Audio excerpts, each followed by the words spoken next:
Olá pessoal, tudo bem? Sejam bem-vindos a mais uma aula de redação aqui dentro do cursinho. Hoje nós iremos ter a nossa 13ª aula, que tem como tema coesão e coerência.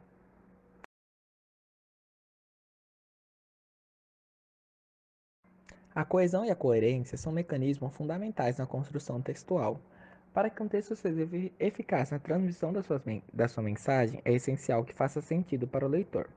Além disso, ele deve ser harmonioso, de forma que a mensagem flua de forma segura, natural e agradável ao leitor.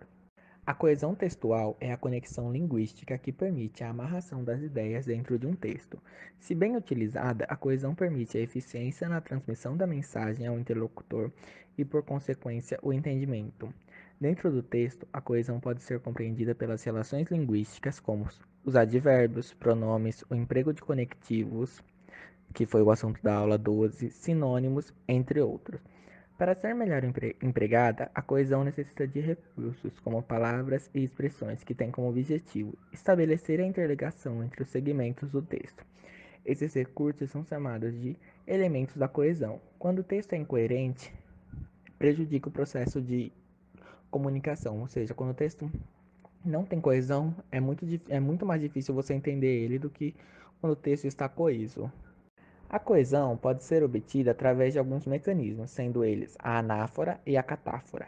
A anáfora aponta para trás. Ela é um recurso coesivo que retoma algo que já foi citado. Exemplo: Joana não saiu ontem. Ela preferiu ficar em casa. O ela está apontando para trás para se referir a Joana. E o catáfora apresenta algo que ainda não foi dito. Eu pretendo fazer isto. Dois pontos. Estudar os pronomes.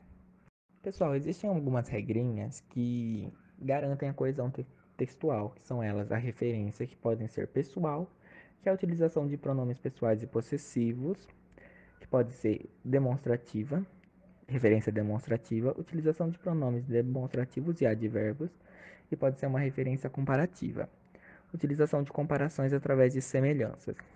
Também temos a substituição, que é substituir um elemento nominal, verbal, frasal por outro, e é uma forma de evitar as repetições. Exemplo: vamos à prefeitura amanhã, eles irão na próxima semana.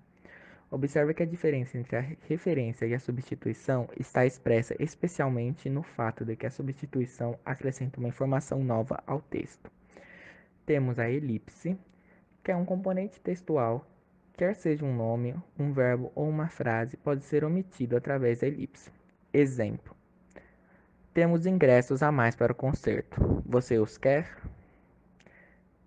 Temos a conjunção, que a conjunção liga orações estabelecendo relações entre elas. Exemplo: nós não sabemos quem é o culpado, mas ele sabe.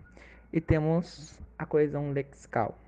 A coesão lexical consiste na utilização de palavras que possuem sentidos aproximados ou que pertencem ao mesmo campo lexical. São elas sinônimos, hipernônimos, nomes genéricos, entre outros. Exemplo: aquela escola não oferece as condições mínimas de trabalho. A instituição está literalmente caindo aos pedaços.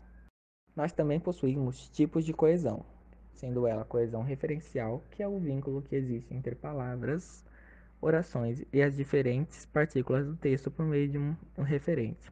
Neste tipo de coesão, os termos conectivos ou coesivos anunciam ou retornam as frases, sequências e palavras que indicam conceitos e fatos. Isso pode ocorrer através da anáfora ou catáfora, e os principais mecanismos da coesão referencial ocorrem por meio da elipse e reiteração. Exemplo da coesão referencial por elipse é: vamos à praia no domingo? Você nos acompanha?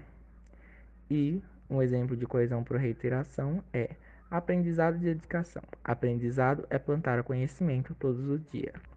Nesse tipo de coesão é possível repetir o elemento lexical ou mesmo usar sinônimos. E também possuímos a coesão sequencial, que é a maneira como os fatos se organizam no tempo do texto. Para isso, são utilizadas relações semânticas que ligam as orações e os parágrafos à medida em que o texto é descrito. A coesão sequencial pode ocorrer por justaposição ou conexão. Exemplo de coesão por justaposição: Ricardo é, com certeza, a melhor escolha. Além disso, conhece os meandros da empresa. A coesão sequencial por justaposição ocorre para dar sequência ao texto no ordenamento temporal, espacial e de assunto. Já a coerência, pessoal, é o fator que possibilita o entendimento da mensagem transmitida no texto.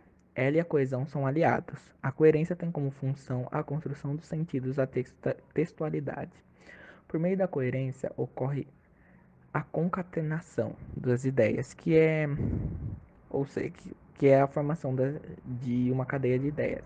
O texto que obedece à coerência transmite uma relação lógica de ideias que se complementam, não se contradizem e conferem significado à mensagem. Quando o texto é coerente, o interlocutor aprende os sentidos do texto.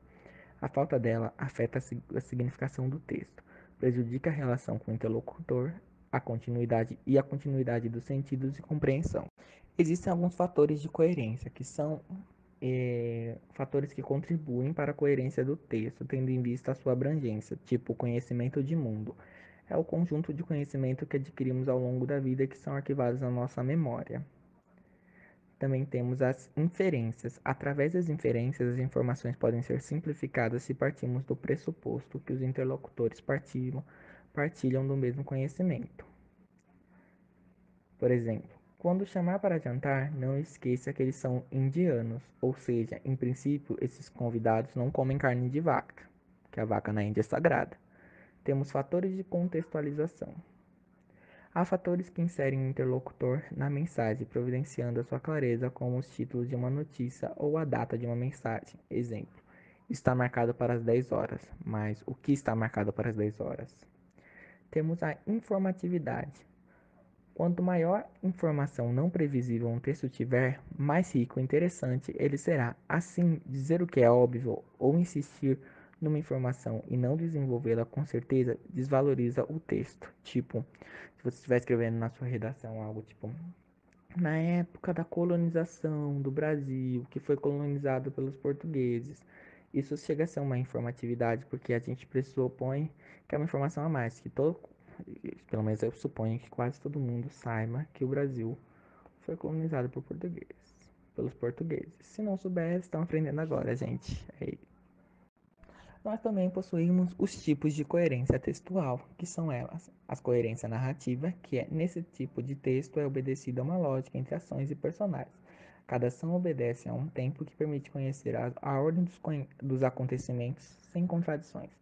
Temos a coerência argumentativa, que são apresentados exemplos, opiniões e dados utilizados como argumento para sustentar a conclusão. A coerência argumentativa é usada na redação do Enem. Também é preciso obedecer uma sequência lógica de acontecimentos para sustentar a argumentação e possibilitar a compreensão da conclusão. E a coerência descritiva. Nesses textos é promovido um retrato das pessoas, coisas e ambientes com detalhes sobre suas particularidades. São usadas figuras que condizem com a cena, o ambiente e o tempo onde estão situados os personagens e acontecimentos. A coerência textual, pessoal, também possui três princípios, que são o princípio da não contradição, que ocorre quando as ideias não se contradizem e a lógica do texto não é interrompida. O princípio da não tautologia, que ocorre quando um mesmo termo não é repetido exaustivamente, prejudicando a mensagem e tornando o texto inteligível. E o princípio da relevância ocorre quando o interlocutor percebe a obediência à relação das ideias em uma sequência, não a quebra. Quando o ordenamento é incorreto, ainda que as mensagens tenham significado isoladas, a compreensão dos sentidos do texto é prejudicada. E antes de encerrar nossa aula, eu quero que vocês entendam de maneira bem clara que coesão e coerência não são a mesma coisa. Ou seja, um texto pode ser coeso e incoerente. Ambas têm em comum o fato de estarem relacionadas com as regras essenciais para uma boa produção textual. A coesão textual tem como foco a articulação interna, ou seja, as questões gramaticais, já a coerência textual trata da articulação externa e mais profunda da mensagem. E é isso, gente. Obrigado por assistirem a aula de hoje. Acompanhe as outras aulas do cursinho.